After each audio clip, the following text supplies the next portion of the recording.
wala ɲuman dɔn foli bɛ ka taa aw bɛɛ lajɛlen ni waati na an balima bamanankan mɛnnaw Mali kɔnɔ ani Mali kɔ kan an b'a jira aw la ka fɔ ni bamanankan kunnafoni wagati selen wala de bɛna kɛ minnu kɔnɔ kumaw la aw ye Mali kɔnɔ ani a kɔ kan kibaruya olu de don an b'a fɔ ko ni o kuma filɛ ko aw danga na kunnafoni daminɛ an b'a jira aw la k'a fɔ ko fɛn min ye AES tɔn jamanaw kun ye u tɔgɔla bangi kura min foroba nundon kɛ u ka lajɛrɛba in sen fɛ min ni an b'a jira aw la k'a fɔ ko a daɲɛnamayali baaraw bɛ sen na hali bi o de kadara kɔnɔ ŋunuŋunu kuma caman fɔra bɔlɔlɔ siraw sanfɛ walasa ka se ka faamuyali sɔrɔ a kow kun kan an ka ɲininikɛla Amadu Kamara ni Daramani Male jiginna faaba kɔnɔ ka taa maaw hakilina dɔ a kan an ka jɛ an ka ɲɛmadalikɛw sɔrɔlenw fɛ.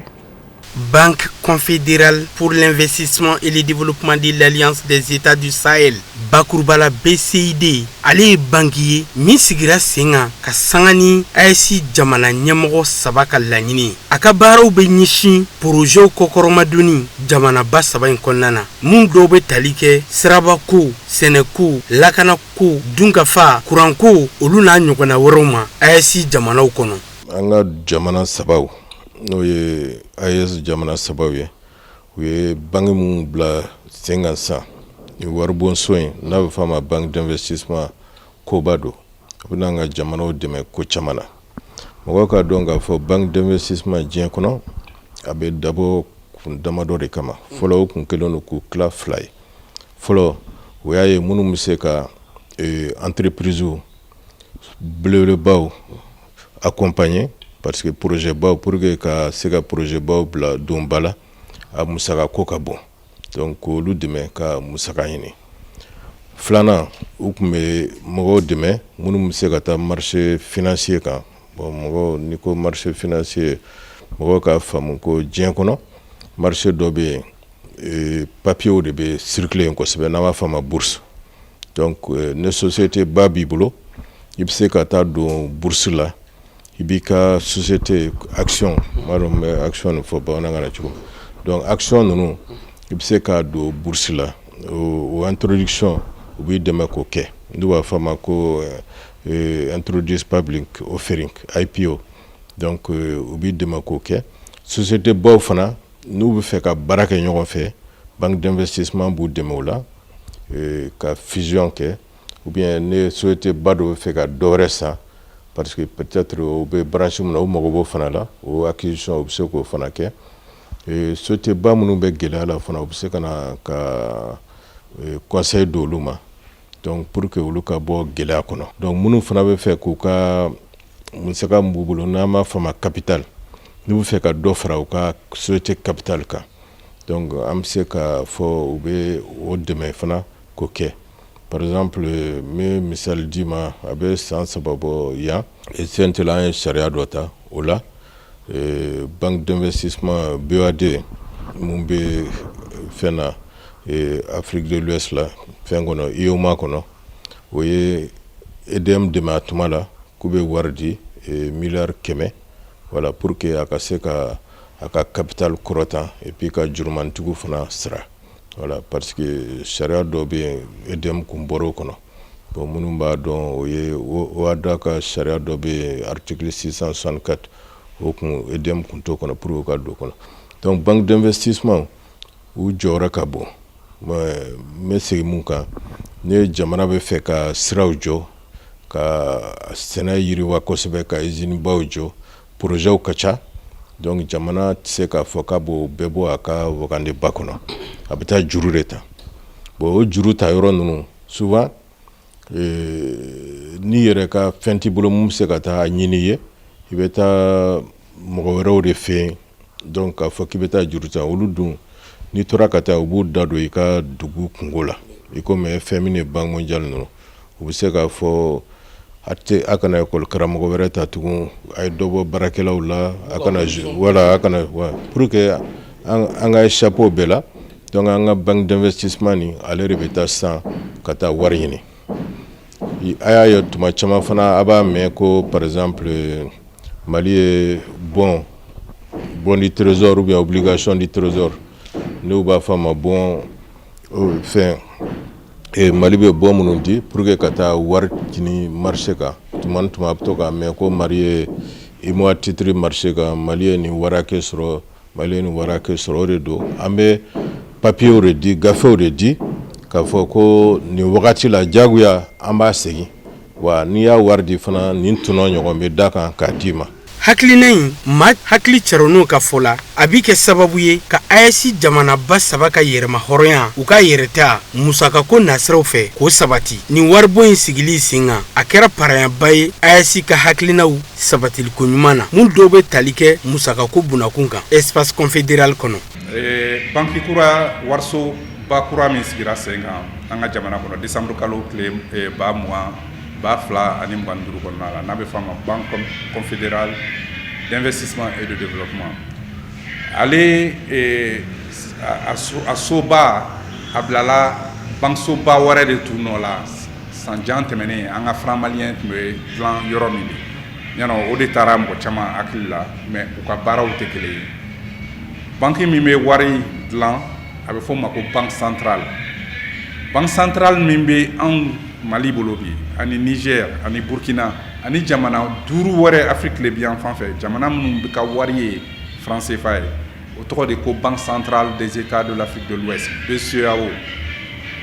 ni a siège min b'an ka jamana la n'o filɛ nin ye Bada la mais a soba yɛrɛ o bɛ Dakar mais jamana 8 de jɛlen b'o la ne m'a mɛn fɔlɔ k'an bɔra CFA la parce que CFA de b'an kun halisa ne m'a mɛn jamana ɲɛmaaw da fɔlɔ ko wari kura bilala sen kan ni wari kura bilala sen kan a bɛ bɔ jamana ɲɛmaaw de da barisa olu dɔrɔn de bɛ se ka yamaruya di olu dɔrɔn de bɛ se ka ɲɛfɔ ko wari kura dira barisa sariya de bɛ wari dilan o dun bɛ bɔ jamana ɲɛmaaw de la ne m'o mɛn fɔlɔ donc wari kura kuma in n b'a mɛn bɔlɔlɔ kan mais n m'a mɛn jamana ɲɛmaa si da an ka jamana saba ninnu kɔnɔ fɔlɔ donc ka segin an ka kuma la banki kura min warisoba kura min créera ale investissement ani développement o ye jamana bɛ taa ɲɛ cogoya min na bon an ka jamana saba ninnu ye kɔnɔna jamanaw de ye kɔgɔjida t'an bolo bon an tɛ bayɛlɛmani bɛrɛ kɛ bayɛlɛmani dun de bɛ jamanaw ka sɔrɔ yakubaya k'a yiriwa bon n'i ye anw ka kɔɔri filɛ nin ye 100 sara la 99 tɛ bayɛlɛma an b'a feere kɔfɛ an ka sanu a tɛ bayɛlɛma an ka baganw a tɛ bayɛlɛma an ka lithium a tɛ bayɛlɛma o n'a ɲɔgɔnnaw bon nin banki in ale bɛ juru kuntarala jan de don baaraw la kɛn yɛrɛ o ani jamanaw yɛrɛ baaraw bɛ se ka kuntara jan bɛ se ka kɛ cogoya min na n'a bɛ fɔ a ma moyen et long terme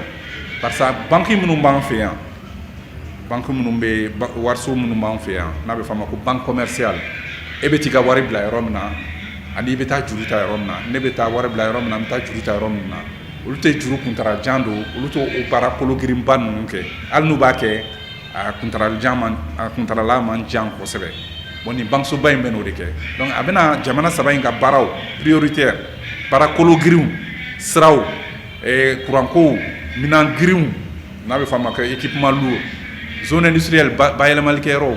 jamana saba minnu mana décider ko fɛn fɛn ye priorité ye a bɛ nin ɲɛsin o de ma mais jamanaw dɔrɔn ka priorité jamanaw ka priorité ani kɛn yɛrɛ y'u ka priorité a bɛna se ka dɛmɛ k'o olu fana la mais baara minnu bɛ se ka jamana saba in bɛɛ nafa a bɛ nin ɲɛsin o dɔrɔn de ma. Ni hakilina ninnu maa minnu ka dɔnniyata kawaleyalen don musakako bunakun kan u bɛɛ lajɛlen y'a jira k'a fɔ ko nin banki in jɔli o t'a jira k'a fɔ ko AES jamanaw bɛna u tɔgɔla wari kɛrɛnkɛrɛnnen bila sen kan an bɛ don min na ko bi. Bon, n'i ko banque centrale ye institution ye mun bɛ jamana ka wari ale de b'a dilan k'a lakɔlɔsi hakɛ min bɛ yen k'o lajɛ hakɛ ka dɔgɔ ou bien hakɛ ka ca ne dɔ kan ka bɔ a la ou bien ne dɔ kan ka fara kan ale de b'o bɛɛ lakɔlɔsi wa wari in ale de bɛ a usine la a bɛ dilan cogo min na wari kan ka kɛ cogo min na a kɛra wari muguman ye o papier man ye o ou bien a kɛra wari nɛgɛman ye o donc ale de b'o bɛɛ fɔ ale de b'o bɛɛ kɔlɔsi ale de ta o wari bon ale ka banque centrale fana ale de bɛ yamaruya di banque tɔw ma ka baara kɛ par exemple AES ni AES y'a ka banque centrale dilan sisan banque fɛn fɛn bɛ baara kɛ AES kɔnɔ ale de bɛ yamaruya di n'a ma yamaruya di i tɛ se ka banque baara kɛ boliko naaninan nin bɛ banque centrale de kan kosɛbɛ ani banque d'investissement voilà pour que mɔgɔ voilà danfara b'u ni ɲɔgɔn cɛ n'i y'a lajɛ donc ka tilalen don fila i b'a ye fan kelen na i b'a ye banque d'investissement bɛ baara min kɛ ani diɲɛ kɔnɔ banque d'investissement sugu jumɛnw bɛ yen olu b'a la ani an ka farafina kilebiya na banque d'investissement jumɛn b'an fɛ yan olu b'a la wolola tuma min na n'u ka fɛnw bon banque centrale fana ale ka baara ye jumɛn ye ani politique monétaire an y'a ɲɛfɔ dɔɔni. Banque d'investissement créera cogoya min na n'a yirila ko a fɔ ko nin de ye banque in ye Banque confédérale d'investissement et de développement ye n'a ma yirila k'a fɔ ko nin de y'an ka banque centrale ye n'a sariya ma ta k'a fɔ ko banque centrale créera fɔlɔ sariya de bɛ ta ka banque centrale créer fɔlɔ o ma kɛ fɔlɔ fo sariya de ka ta jamana ɲɛmaaw de b'o ta a bɛ taa wasabulon de la o e y'o mɛn yan. Donc aw bɛ wasabulon mɔgɔw de ɲininka n'o y'a sɔrɔ banque centrale projet tɛmɛna olu ɲɛkɔrɔ sariya tɛmɛna olu ɲɛkɔrɔ n'u y'u bolo kɔrɔ tan ani n'u y'a ye u ka yamaruya di bɛ sɔrɔ ka kɛ banque centrale ye n'o kɛra tuma min na de wari bɛ sɔrɔ ka dilan o ma kɛ fɔlɔ ne kɔni hakili la fo bi o kɔni ma kɛ fɔlɔ donc n'o ma kɛ wari wɛrɛ kuma tɛ se ka fɔ et puis filanan ye min ye tant qu'an bɛ CFA la an tɛ se ka wari kura créer an bɛ bɔ CFA de la ka wari kura créer donc waati dɔ non wari fila tɛ se ka kɛ o parce que a bɛ fɔ ko cours légal que la monnaie à cours légal et valeur libératoire donc o kɔrɔ ko ni juru bɛ e la ni 1000 juru bɛ 1000 juru bɛ la ni e ye 1000 di CFA la o ye juru in bannen ni e ye wari di ko n'a fɔra ko minɛn ye 1000 ni e ye 1000 di o wari in na o y'o ko bannen o fɔlen bɛ CFA dɔrɔn de la an ka jamana kɔnɔ ni wari wɛrɛ nana a bɛ fɔ o ma mais o la CFA ta o bɛ ɲɔngiri an bɛ b'o la donc hali n'o bɛ kɛ n'an bɛna wari kura créer wari fila ninnu bɛ se ka to ɲɔgɔn kan dɔɔni mais CFA in bɛ sama dɔɔni ka bɔ circulation na parce que a bɛɛ tɛ se ka to kuda ɲɔgɔn kan. An b'a la dɔnniya k'a fɔ ko banque d'investissement de l'alliance des états du Sahel BCID n'a musaka bɛ taa CFA miliyari 500 la a bɛ kɛ sababu ɲuman ye ka se ka AES jamanaw u ka yɛrɛma hɔrɔnya an'u ka hakilinabaw sabatili kofɔ AES jamanaw kɔnɔ k'a yɛrɛ k'a fɔ ko banque d'investissement ani banque centrale ko fɛn kelenw tɛ yaasa i ka se k'i ka wariko o ka buguna tigɛ f'i ka banque centrale fɔlɔ de sigi sen kan an bɛ don min na ko bi banque centrale ma sigi AES jamana kɔnɔ fɔlɔ min b'a jira k'a fɔ ko AES bɛna a yɛrɛ tɔgɔla wari bila sen kan an ka wulikajɔw sen fɛ o hakilina ninnu buguna tigɛra an ka maa ɲiningalenw fɛ. Kunnafoni nasira wɛrɛw fɛ an b'a jira aw la k'a fɔ ko fɛn min ye kalandenw ka dɔnta a bɛ ka sɛbɛkɔrɔ jigi ka sababu kɛ gɛlɛya caman ye i n'a fɔ gɛlɛya minnu bɛ o la ekɔliden mansaw ka lakɔlɔsili dɔgɔyali fangaw fana dɔgɔyara kosɛbɛ ka taa se gɛlɛya caman wɛrɛw ma min ni ɲiningali caman kɛra o kan an ka ɲininikɛla Korotum Jabate ni Abdulayi Sogodogo u ni kalanko ɲɛdɔnbaw ye baro kɛ a ko kan an ka janga ɲamalali kɛ o sɔrɔlenw fɛ. An bɛ don min na i n'a fɔ bi jateminɛ caman de y'a yira k'a fɔ ko bi kalandenw ko dɔnta ɲanama t'u la bilen i n'a fɔ fɔlɔ la ko min kɛlen no kamanaganko ye o de kama an wulila ka se ni kalanfan minnu ma o y'a yira k'a fɔ ko kalandenw ka niveau jiginni ko kun caman b'a la. No kalandenw ka niveau ntanya fɛn caman b'a la a kɔnɔna na ne bolo a fɔlɔ ye u ka tɔgɔ sɛbɛn ye école la. Anw ka waati la denmisɛnnin tɔgɔ bɛ sɛbɛn ka daminɛ san 7 de la ka yɛlɛn i yɛrɛ tun bɛ dɔw ye u tɔgɔ bɛ sɛbɛn u bɛ fo san 10 ninnu na u tɔgɔ bɛ sɛbɛn école la mais a nana kɛ sisan écoleden tɔgɔ bɛ sɛbɛn depuis san 3 san 4 donc o bɛ sɔrɔ kunkolo ma labɛn ka bɛn kalandenya ma donc o kɔlɔlɔw de bɛ se ka se denmisɛnnin ma taalen ɲɛfɛ. Filanan ye mun ye ne yɛrɛ bolo o ye lecture ko fana ye tuguni donc lecture ko an ka denmisɛnninw sisan u tɛ lecture kɛ Mali écoleden de bɛ don école la fo k'a tila kalan na i bɛ sɔrɔ a ma se ka livre 2 kalan a ka scolarité bɛɛ lajɛlen kɔnɔna na donc il va falloir que solution dɔ ka sɔrɔ o la pour que lecture ka se ka diya denmisɛnninw ye n'o bɔra an yɛrɛ fana an bangebagaw yɛrɛ fana sen b'a la donc den hakili la ni parent hakili la ni den bɔra école la ka ban école de ka kan k'a kalan alors que kalan ye yɔrɔ 3 de donc sokɔnɔna b'a la kɛnɛmana b'a la kalanso b'a la donc n'a bɔra kalanso la k'a ka cahiers lajɛ k'a ka baaraw lajɛ donc k'a lajɛ est-ce que a bɛ ka kalan kɛ a kɛcogo la wa ka to ka livre dɔw d'a ma k'a kalan a kana compte rendu k'i ye donc o de bɛ se k'a to niveau in bɛ se ka yɛlɛn o ye ne ka hakilina ye donc denmisɛnninw kana don école la à partir de 3 ans 4 ans donc a ka to u ka se san 6 7 ma u ka don kalan na n'u bɔra kalanyɔrɔw la fana an k'an jilaja an k'u ka baaraw lajɛ an k'u dɛmɛ a la an ka devoirs kɛ ɲɔgɔn fɛ donc wele kan de bɛ ne bolo k'a lase den somɔgɔw bɛɛ lajɛlen ma. O kɔfɛ maa dɔ fɛnɛ y'a yira k'a fɔ k'olu kɛlen n'u ka fɛɛrɛ dɔ de sigi u ka kalanso la a ka ja kalandenw u bɛ se ka dɔnta ɲɛnamaw sɔrɔ cogoya min na. K'a fɔ ko niveau tɛ ekɔlidenw na kɔnɔdimi tɛ quoi bibina ɲɛdimi de don quoi donc bɛɛ ye ka fɔ réellement an bɛ don min ko bibina ekɔlidenw bilama niveau yɛrɛ de tɛ yen maintenant anw ka niveau la anw ye niveau ko in problème kɛ problème 3 de ye problème fɔlɔfɔlɔ ye jumɛn o ye parents d'élèves ka ekɔliden somɔgɔw olu ka jɔyɔrɔ min bɛ kalanko la n'olu y'o place bila o de kɛ sababu ye ka nin problème in na parce que fɔlɔfɔlɔ i b'a sɔrɔ maître ou bien ekɔliso yamara dɔ tun b'a bolo pour que ekɔliden dresser pour que a bɛ se ka kalan kɛ mais bi bi in na avec la réglementation les textes vous allez voir contrôle dɔw bɛ yen o tɛ ekɔli bolo tuguni quoi c'est les parents qui doivent jouer ce rôle là a ɲini parents fɛ k'a fɔ ni den donna ekɔli la e ka to de temps en temps i ka passer ekɔliso la ka ɲininkali kɛ est ce que ne den bɛna ekɔliso la wa est ce que a bɛ ka kalan kɛ wa maintenant ni min bɛ ekɔliso ɲɛmɔgɔ b'o f'i ye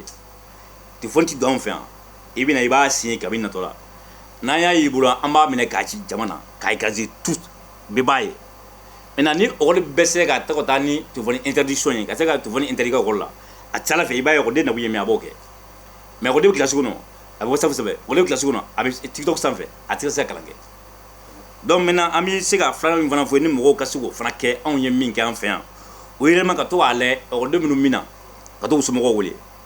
parce que an ka tiɲɛ fɔ ɲɔgɔn ye ekɔliden caman bɛ yen a tɛ ekɔli la mais baara t'a kalama dɛ ekɔliden b'a ka saki ta don o don k'a bɛ taa ekɔliso la mais a tɛ se ekɔliso la donc aw minnu ye ekɔliso ɲɛmɔgɔw ye f'a ka to ka courage sɔrɔ ka to ka parents d'élèves wele k'a fɔ karisa i den ma na dɛ mun y'a sɔrɔ kibaruya jumɛn bɛ yen ala ye mɔgɔw da hakiliw ma kɛɲɛ a ma dɔn mɔgɔw bɛ ɲɔgɔn da hakili la b'anw fɛ mɔgɔden minnu bɛ yen ni niveau ba t'u la n'u ko niveau ka dɔgɔ waati o waati an bɛ to ka mɔgɔw recenser ka somɔgɔw wele k'a f'u ye k'a fɔ bon i den karisa niveau ba t'a la a ka niveau nin yɔrɔ n'a ma ɲi nin yɔrɔ n'a ka ɲi bon yɔrɔ min na n'a ma ɲi an b'a f'u ye an bɛ fɛ ka cours dɔ kɛ min b'a to o erreur min b'a la o problème na pour que problème se ka résoudre o ye cours révision ye chaque année an bɛ to ka kɛ congé mana bila mais ɲinan ta yɛrɛ depuis le mois de février an bɛna daminɛ c'est fo ka taa san ban. Kelen fana b'an ka ekɔli na yan fo gouvernement ko o ta ba la o ye mun ye o ye tenue scolaire ko ye dɛ parce que dɔw bɛna fini dɔw bɛ k'u kana a tɛ se ka faamu n'i kɔni y'a don ka na ne fɛ yan ne b'i gɛn ka segin les tenues indécents la n'i y'a don dɔrɔn ne b'i gɛn donc ni tenue bɛ ekɔli la bɛɛ bɛ nin de don a tɛ dɔn ko nin ye faamaden a tɛ dɔn ko nin ye fantanden o tɛ tiɲɛ ye donc gouvernement k'a lajɛ kilasi jama ka ca maîtres fana ma o fana y'a gɛlɛya dɔ ye. Par exemple, n'a fɔra ko e ka ekɔliden 122 140 k'e k'olu ka composition ka u ye matière kelen kɛ k'e k'o corriger o yɔrɔnin bɛɛ e bɛ se k'o corriger wa i tɛ se parce que ni effectif ka ca quand l'effectif ni ekɔliden tɛmɛna maa 100 kan normalement o ye classe 2 de ye o la maître bɛ baara kɛ lafiya kɔnɔ cahiers bɛ corriger ko ɲuman notes bɛ di ko ɲuman composition tɛ temps ta mais n'a fɔra classe mɔgɔ kelen mɔgɔ 140 e ka o composition kɛ i bɛ 15 jours k'a kan. An bɛ don min na ko bi kalanfaw kalanden somɔgɔw fo ka taa se kalandenw ma bɛɛ lajɛlen de kan ka wuli k'i jɔ ni ka fɛɛrɛ ni dabali tigɛ a ka ja kalanko a bɛ se ka don ba la cogoya min na kalandenw bɛ se ka dɔnniya ɲɛnama sɔrɔ ka duw nafa a ka ja ka ba maliba nafa. hali bi kalanko binakun kana de do fɛn min ye kalandenw ka dɔnta olu sɛbɛkɔrɔ jigini nasiraw fɛ an ka ɲininikɛla Korotum Jabate ni Abdulaye Sogodogo ni Kati kalanso ɲɛmayaso ni o ye kapu ye o directeur ye baro kɛ a ko kan an ka jango fana sɔrɔliw ɲamada ɲɔgɔn fɛ. Kalandenw ka niveau dɔgɔyali kun caman b'a la a kun caman na a bɛ sɔrɔ walima a bɛ ekɔliden yɛrɛ la ka ni timinanja tɛ ekɔliden na ni ekɔliden ni a hakili sigilen tɛ kalan kan ni a hakili bɛ koyɔrɔ la ni a mago bɛ mun na kalanko la a t'o dɔn ekɔliden ta fan fɛ o bɛ se ka kɛ gɛlɛya ye ka a ka kalan dɔgɔya kosɛbɛ o tɛmɛnen kɔfɛ dɔw wɛrɛw bɛ se ka kɛ minnu lilen tɛ kalanden na mais o lilen don kalanden bɛ yɔrɔ mun kɔnɔna na o bɛ se ka kɛ kalanso ye a bɛ se ka kɛ so ye kalanso ko la caman b'a la i b'a sɔrɔ kalandenw bɛ kalan kɛ kilasi mun kɔnɔ o kilasi kɔnɔna falen don kosɛbɛ a bɛ se ka kɛ ekɔliden 100 ekɔliden 100 ni kɔ n'a fɔra ko mɛtiri kelen ka olu kalan a suivi bɛ gɛlɛya bɛɛ lajɛlen mago bɛ dɛmɛ min na a tɛna se ka o sɔrɔ mɛtiri ta fan fɛ o bɛ se ka kɛ gɛlɛya ye ka ekɔliden ka kalan ka a dɔgɔya kosɛbɛ o tɛmɛnen kɔfɛ mɛtiriw ka formation ko fana problème bɛ yen i b'a sɔrɔ mɛtiri caman bɛ yen u ma bɔ kalanso la kalanso min bɛ mɛtiriw kalan dɔw bɛ yen i b'a sɔrɔ u taara parce que dugumɔgɔw mɛtiri t'u bolo u bɛ dɔ ta mun bɛ se ka dɔ kɛ ekɔlidenw kun u b'o ta k'a sɔrɔ a ma formation kɛ o bɛ se ka kɛ gɛlɛya ye mɛtiri minnu yɛrɛ fana bɛ yen ni formation n'u bɔra ekɔliden formation na u mago bɛ ka u ka dɔnniya ninnu k'u kawariya wagati o wagati o gɛlɛyaw kɔnɔna na o dɔgɔyara kosɛbɛ donc n'o dɔgɔyara o bɛ se ka kɛ gɛlɛya ye ka se kalanden ka niveau ma o tɛmɛnen kɔfɛ parents d'élèves n'o ye ekɔliden mansaw ye olu jɔyɔrɔ ka bon kalanko la kosɛbɛ ka d'a kan mɛtiri kelen tɛ se ka baara bɛɛ kɛ ekɔliso kɔnɔna na a mana kalan kɛ a bɛ kalansen dɔw di ekɔliden ma a bɛ taa n'a ye so ni ekɔliden ma mɔgɔ sɔrɔ so mun bɛ se ka a dɛmɛ o baara ninnu na a bɛ se ka majɛ lase ekɔliden ka kalan ma o kɔfɛ an y'a jateminɛ k'a fɔ denmansa caman bɛ yen u tɛ denmisɛnninw suit u t'u kɔlɔsi denmisɛnnin a mago bɛ kɔlɔsili la kosɛbɛ n'a bɔra kalanso la o caman bɛ yen u bɛ waati caman ta tele kɔrɔ u bɛ dessin animé lajɛ u bɛ mɛn téléphone na u bɛ mɛn ordinateur la u mago bɛ kalan na ka se kalan kɛ hakɛ mun kɔnɔna na ni o wagati hakɛ jatelen ma se ka sɔrɔ ka kɛ kalan na o bɛ se ka gɛlɛya lase a ka kalan ma an b'a ɲini denmansaw fɛ u ka impliqué kosɛbɛ ka denmisɛnninw suit mun ye an ka ɲɛmɔgɔw ta fan ye an bɛ welewele daw ma dakuw ma u ka denmisɛnninw minnu u mago bɛ kalan na o tɛ ɲɛ fo karamɔgɔ jolen ka d'u ma donc u ka karamɔgɔ caman ta parce que yɔrɔ caman na karamɔgɔ ko gɛlɛya belebeleba de bɛ yen fo a bɛ kɛ dugumɔgɔ bɛ diyagoya ka dɔ ta mun ma kalan kɛ mɛtiriya hukumu kɔnɔna na n'o bila ka denmisɛnninw kalan gɛlɛya b'a la donc ka karamɔgɔ caman ta minnu formelen don école de formation de mɛtiriw fɛ ani ka to ka formation continue kɛ u kun walasa u ka dɔnniyaw bɛ se ka kawariya mun bɛ ekɔlidenw kalanni nɔgɔya u ma kosɛbɛ kosɛbɛ kuma kuncɛ kuma mun bɛ yen o ye k'a fɔ ekɔliso dama tɛ se ka denmisɛnnin kalan ni dɛmɛbaga ma fara a kan an bɛ weleweleda kɛ partenaires u ka fara an kan mɛtiriw ka formation équipement école équipement ani ekɔlidenw yɛrɛ ladonni o ka fara an kan caman b'a la ni an y'an tɛgɛ digi ɲɔgɔn ma k'an fa ka kɛ kelen ye gouvernement kelen tɛ se ka bɛɛ kɛ école mɛtiri fana kelen tɛ se ka bɛɛ kɛ denmansaw fana dama dɔrɔn tɛ se ka bɛɛ kɛ donc an bɛɛ lajɛlen faralen ɲɔgɔn kan n'an y'an bolo ɲɔgɔn ma k'a ɲɛsin denmisɛnninw ka kalan ma a b'a to an mago bɛ dɔnniya mun na ekɔlidenw fan fɛ an bɛ se k'o sɔrɔ pour que an bɛ se ka jamanaden ɲɛnama sɔrɔ mun b'an ka jamana jɔ sini ma. N'an bɔra Mali jamana kɔnɔ an b'an kun da Côte d'Ivoire jamana kan kɛrɛnkɛrɛnnenya na an karamɔgɔ bɛ taamala ye nin waati na ni o ye Seyidi Serifu Iba Ayidara min ni o kadara kɔnɔ Agouville dugudenw a donna olu fɛ ni yen dugu ansaru ka laɲini ye wajulu binakun kana o de don Jakarija Danbele ka sɔrɔ Kafune Bacili a bɛna ɲɛfɔli kɛ olu kan. DGP n'a taamaɲɔgɔnw bɛ Agboville a ka tournée hukumu kɔnɔna na waasa ka taa Dalimasa ka silamɛya diinɛ ɲɛfɔ o siratigɛ de kan k'u bisimilara k'u tare k'u dɔdɔdɔ Agboville ansaru ni kanuɲɔgɔnw fɛ bonya ni karama sugu bɛɛ lajɛlen kɔnɔ an karamɔgɔ den Seyidi Serifa Iba Haidara n'a taamaɲɔgɔnw selen kɔfɛ dugu kɔnɔna na laada taara lakile ka taa bonya segin bonyatigiw ma i n'a fɔ komi o ye laada sigilen cogo min sherifuw bolo u sen mana jɔ yɔrɔ o yɔrɔ ka taa foli bila dugu ɲɛmɔgɔw la a politiki mɔgɔw a diinɛ ɲɛmɔgɔw n'a ladatigiw o de siratigɛ kan DGP y'i sen bɔ a kɔnɔkɔrɔ ka taa foli di Agboville maire ma sous-préfet ma ani dugu imamba a bisimilara nin kelen fɛ bonya ni karama kɔnɔ falenw kɛra ka dugawu kɛ ɲɔgɔn ye k'aw ladɔnniya k'a fɔ alisilamɛya dɛmɛtɔ ansaru ɲɛjɔyɔrɔ di an karamɔgɔ Seyidi Serifu Iba Haidara a ye wajulu sigi ɲɛnamaya Agboville kaw ye ansaru ni kanuɲɔgɔnw u bɛɛ lajɛlen nana kɛnɛ minɛ ka kɛ ko dakɔnɔɲi waasa kana sigi n'u tulo kunnandiw ye ka Dalimasa ka silamɛya diinɛ lamɛn baya karamɔgɔ den da an bɛ Ala fo k'a tanu k'a waleɲuman dɔn Ala min sɔnna vraiment ka bi donba jira na yana an bɛ foli kɛ don yɛrɛ bonyabaga la an b'a ka cɛkɔrɔba ɲuman fo n'o ye El Hadj Seyidi Serifu Usmane Madani Haidara ye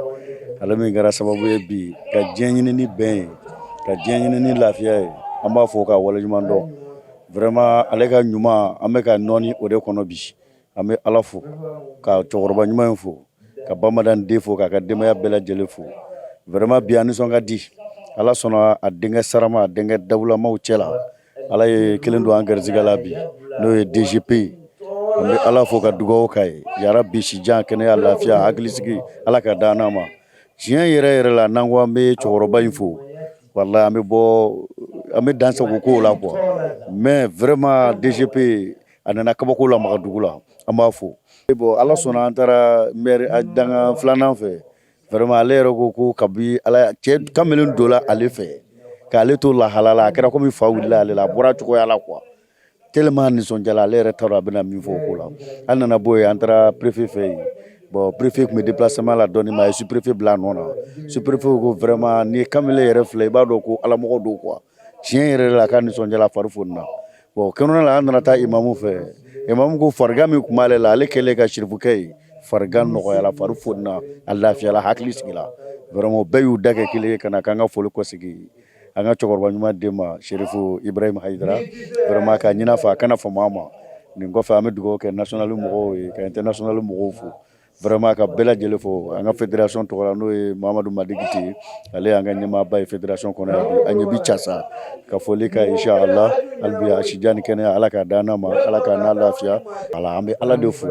bɛn de nana ni nin bɛɛ ye k'a fɔ maradenw ye halibi an ka bɛn wari ye nan fila ye bɛn de ka bɔ a bɛɛ ye n'an bɛnna bɛn kɔnɔ hali bɛ se k'i woloden di bɛn kɔnɔ i bɛ se ka fɛn ni min ka bon nafolo ye hali bi n bɛ min fɔ dɔrɔn hali bi an ka bɛn n'an bɛnna ko caman b'o de kɔnɔ hakɛto caman bɛ nin ka mun ye wari bɔ dɛrɛmɛ dɛrɛmɛ ka bɛɛ fo ala ka garisɛgɛw saniya ala ka garisɛgɛw sabati ala ka siyɛnni kɛnɛyaw di ka foli kɔsegi tugu cɛkɔrɔba ma vraiment an se ka ɲinɛ bamanan den kɔ quoi ka dugawu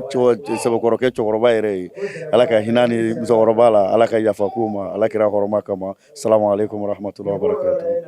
inshallah a yɛrɛ nisɔndiyara a kunna wolola ni ansaruw ni kanuɲɔgɔnw yeli minnu sɔnna ka layidu di a ka cɛkɔrɔba ma ani sherifila denbaya bɛɛ lajɛlen ma DGP ye foli ni barikada kɛ Agbovillekaw ye dunani jatigiya ɲuman na o kɔfɛ ka don wajulu laseli kɔnɔ sigi bɛ taa kuncɛ waati min alisilamɛya donkanbaya layidu wɔrɔ minɛna ka fatiya ta k'o kɛ Agboville wajulu kɛnɛ kuncɛli ye o de fana b'an sɛsɛ ka taa diɲɛ fan wɛrɛ kunnafoni sɔrɔlenw kan Sanbayira Sanogo ale ka ɲininenw don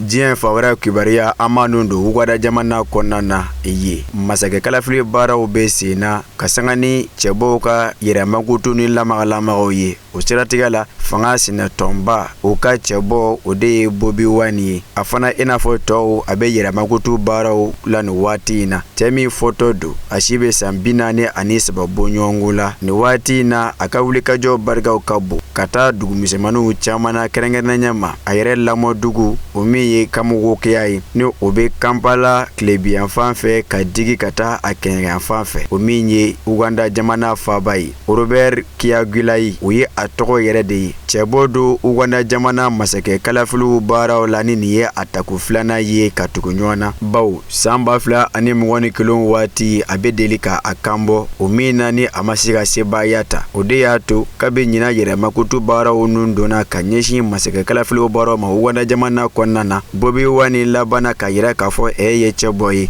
o fɔ a fɛ ni bi cɛ lagosiw ni makutu cɛnw baaraw caman de taa mɛn ka ɲɛsin a mɔ f'a ka se bagabagaliw mɔ wa a bɛ deli ka minɛ a bɛ siɲɛ caman bɔ k'a bila sansara kɔnɔ k'aw ladɔnniya k'a fɔ dɔnkilidalaba in ni o ye Bobi Wine ye a ye politikiko baaraw daminɛ san 2017 waati kumana min na wasade kalafili baaraw kun bɛ sen na Uganda jamana kɔnɔna na a kun ye kana bɔ a yɛrɛ bangayɔrɔ la ni o ye kuyan don dɔ ye o kɛ a fɛ ni bi cɛ a ye mɛn k'a fɔ ale de ye Uganda jamana fanga sinamatɔn la sɛkasi don dɔ ye bawo a de kɛ mɛn k'i kɔgɔ da Yoweri Museveni ale ka fangaw na o min ni a yɛrɛ bɛ masakɛya la depuis san 1986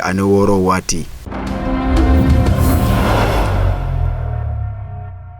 san 2025 kɔnɔna na Ghana jamana ye dollar wɛrɛ miliyari 1 a n'a kunkanfɛ de sara juru buna kun kan walasa ka se ka o ka kuranko k'a sigi sen kelen kan a ka ja ka jigiya minɛ fa o ni waramarasoba Bangimojale ni ɲɔgɔn cɛ janko danaya ka se ka tɛmɛ o ni ɲɔgɔn cɛ baaraw buna kun kan ka sanga ni Kasiel Ato Forsa o min ye Ghana jamana minisiri ye ni a ka baaraw bɛ taa ka ɲɛsin tɔrɔmɔɲɔw kunkanko ma a ye a yira k'a fɔ dollar wari miliyɔn 600 bɔɲɔgɔnko o de taara ka kɛ jigiya sira ye ka sanga ni kɔlɔlɔ min kun bɛ se ka ye Ghana jamana kan walasa ka se ka o minɛ fa ka sanga ni olu fɔnɔ minnu kɔ olu ka baara kɛcogoya ye depuis a nana fanga na san 2025 waati John Dramani Mahama a nana sɔrɔ kuranko bɛ dakun min kan dakun ɲuman tɛ baw a minɛn kun sigi min dole kunna ka sanga ni san caman gɛlɛyaw ye min bɛ tali kɛ tɔrɔmɔɲɔw sarabaliya la gaziko buna kun kan min bɛ se ka kɛ sababu jamana kɔnɔdenw ka kuran sɔrɔ nimisi wasa kɔnɔna na fa ka se o ni o ɲɔgɔn caman wɛrɛ ma o de y'a to a n'a fanga na ni bi cɛ Ghana jamana masakɛkuntigi John Dramani Mahama a n'a ka gouvernement o bɛ wulikajɔ caman kan k'o sabati janko ka se ka kuranko k'o minɛ da kɛɲɛ Ghana ka denw ye o de siratigɛ la Ghana jamana gouvernement labanna ka dollar wari miliyɔn 480 bɔɲɔgɔnko ta k'o sara o ka cakɛyɔrɔ dɔw ye min bɛ Eni ani Vitol ko fɔ fa ka se dollar wari miliyɔn 393 bɔɲɔgɔnko ma kokura min taara ka di kɛnyɛrɛye kuranbɔlaw ma ka di jamana kɔnɔdenw ma Kasiel Ato Forsa a ye a yira k'a fɔ tuma min ni an bɛ a la bi Ghana jamana kɔnɔna na ka ko kolokolo ka bila walima ka juru ta ka bila ka kɛ ɲɔgɔn kan ko o kuma tɛ nin ye olu namɛ de walasa ka se ka kuranko gɛlɛya min bɛ a kɔnɔ k'a minɛ sanni janko jamana kɔnɔdenw ka se ka kuran sɔrɔ o hakilila tigɛlen ka bɛn ni janvier kalo tile 12 san 2026 tɛmɛnen ye Somali jamana ye a yira k'a fɔ bɛnkan minnu kun tɛmɛn olu ni Émirats arabes ni ɲɔgɔn cɛ bɛnkanw bɛɛ lajɛlen bɔra a mɔ fa ka se tigɛ nɔ kɛrɛnkɛrɛnnen kun kɛn bɛ gafe minnu kan n'o bɛ kɛ sababu ka o cɛ baara kɛ ɲɔgɔnya kolokolo lakanako bunakun kan o bɛɛ lajɛlen bɔra a mɔ ni kunnafoniya in dira Somali jamana fɛ ka kɛɲɛ ni kuma ye min na o ni Émirats arabes unis tɛ ka ɲɔgɔn filɛ ni ɲɛ ɲuman ye ka sababuya kɛ Israël jamana de y'i pan k'i cu kuligan dere fɛ ka yira k'a fɔ Somali jamana fa min b'a la ka a yɛrɛ ntaraki ka bɔ Somali jamana na ni ka a yɛrɛ wele ko Somaliland ko olu bɛ o lakodɔn o damana jamana ye kama sɔrɔ ke Somali jamana ma diɲɛ ni o ye o siratigɛ la Somali jamana a gouvernement ka sanga ni o ka laseli dɔw ye o ye a yira k'a fɔ bɛnkan minnu kun jalatigɛ mɛ olu ni ɲɔgɔn cɛ min bɛ tali kɛ marabuna kun kan walasa ka se ka don o ni ɲɔgɔn cɛ o bɛɛ lajɛlen bɔra a kokɔrɔ ka sababuya kɛ danayaba tɛ ka ye ko la bilen wa a bɛ n'a fɔ janfa senitɔ don dɔ fɛ dɔ kɔ kan ko a ye mɛn k'a fɔ Somali jamana ka yɛrɛmahɔrɔya o de dɔtɔ don galama na min bɛ se kɛ sababu ka dankari o ka jamana a fan dɔ la ni ka taa ka di fan wɛrɛ fɛ ka fara olu bɛɛ lajɛlen kan kɔgɔji dankan minnu bɛ yen fo ka se bɛnkan kɛrɛnkɛrɛnnenw ma minnu kun bɛ taa ka ɲɛsin Somali jamana marabolo dɔw marali ma olu bɛnkanw bɛɛ lajɛlen sen bɛ a la ka yira k'a fɔ olu bɛɛ lajɛlen bɔra a kokɔrɔ siga kɛmɛ Émirats arabes unis na Somali fɛ ka yira k'a fɔ o dɔnna ye Yemeni jamana den dɔ o min kɛmɛ k'i ɲaraki k'i da Yemeni jamana kan o saloli la ka bɔ ni a ye ka taa ni a ye Abu Dhabi ka tɛmɛ Somali jamana o kɔgɔji dankanw fɛ o de kɛra sababu o marabolo ɲɛmaaw ka sɛgɛsɛgɛlen nun don ka se ka dɔn k'a fɔ maa min kɛmɛ nin kokolo in kɛbaa ye ka yira k'a fɔ o kɔni ma kɛ bɛɛ o ye dankari de ye olu ka fɛnzɛn na ka sɔrɔ olu ma diɲɛ di n'a ma ɲɛ k'a fɔ gara ma deli ka don maa sen na ka sababuya kɛ a bɔ yɔrɔ ye kodɔnna caman ka fɔ la Organisation internationale